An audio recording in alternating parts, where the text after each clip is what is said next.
মদিনার নবীর জন্য একটু পানি দাও। মদিনার কোন বাড়িরা, তাইফবাসীর বাড়িরা কেউ এক ফোঁটা পানি আমার নবীর জন্য দেয় না। কেমন জালিম ছিল, মুসলিম ছিল।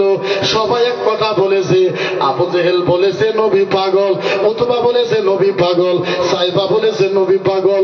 এই নবী মুহাম্মদকে যদি পানি দেয় নিজের বাবার মুখেতে কালিচুন মাখা হবে। না না না না, আমরা পানি দিব না। এইবার ঘুরে আসছে, আল্লাহর নবী জিজ্ঞাসা করেছে জাবির পানি পাইছনি?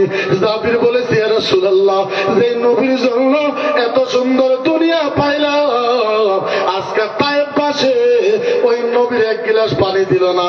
আল্লাহর নবী বলল, ও জাবির, আমি তো কুলাইতে পারতেছি না। জাবির, ওই যে দেখো, ওই যে দেখো ছাগল, ওই যে দেখো ছাগল, যাও যাও যাও যাও যাও যাও, ওই ছাগলটা দুয়াইয়া আমার একটু দুধ দাও, আমি যাতে পেঁয়াজ মিটাইতে পারি। জাবির বলেছে ইয়া রাসূলুল্লাহ, এরা তো সব বান্দি ছাগল এই জায়গাতে পালে, সব বান্দি ছাগল, এদের তো দুধ হয় না। নবী বলেছে জাবির যাও, বিসমিল্লাহ কইয়া বান্দির ভিতরে হাত লাগা।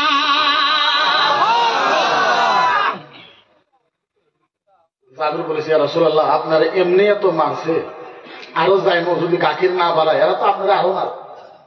বলছে আমার লইয়া যাও। নবীর আস্তে আস্তে কান্দে করে লয়ে গেছে।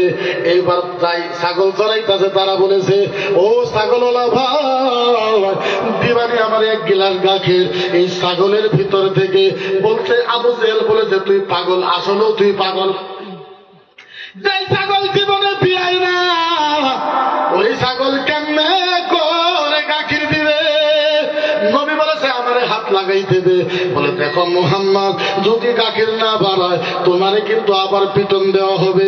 জাবির কান্দা দিছে ইয়া রাসূলুল্লাহ, এমনি আপনারে এমন করে মেরেছে, যদি গাখির না বাড়ায় আবার যদি আপনারে মারে আপনি বাঁচবেন না। নবী বলেছে যাবে ওই ছাগলের বাটের ভিতরে যায় বলবো যে মুহাম্মদের জন্য দুনিয়া বানাইছে, ওই মুহাম্মদের কলিজা পানি পানি করতেছে। হযরতে জাবের বিসমিল্লাহ কয়ে চোখের পানি ফলাইয়া নবীর নাম কয়ে দুধ দিছে। খোদার কসম, প্রত্যেকটা ছাগল থেকে, বান্দি ছাগল থেকে রহমতের গাখির পড়া আরম্ভ করেছে। এরপরে নবী যখন বাড়িতে যায়, মা আয়েশা সিদ্দিকা রাদিয়াল্লাহু তাআলা আনহা আল্লাহর নবীর কাপড় মোবারক খুলেছে। খুলে আল্লাহর নবীর শরীরের ভিতরে দেখে প্রত্যেকটা জায়গার ভিতরে জখমের দাগ পাওয়া যায়। হযরতে আয়েশা দুই চোখের পানি ফালাইয়া কান্দে, নবী গো, বেঈমানেরা এভাবে মেরেছে। ইয়া রাসূলুল্লাহ, আপনার শরীরে তিলমানো জায়গা নাই, প্রত্যেক জায়গার ভিতরে আঘাত। ইয়া রাসূলুল্লাহ, আল্লাহর কাছে আপনি দোয়া করেন আপনার দাগগুলো যাতে মুছে যায়। নবী কান্দা দিছে, ও আয়েশা এই কাম করব না। আয়েশা রে,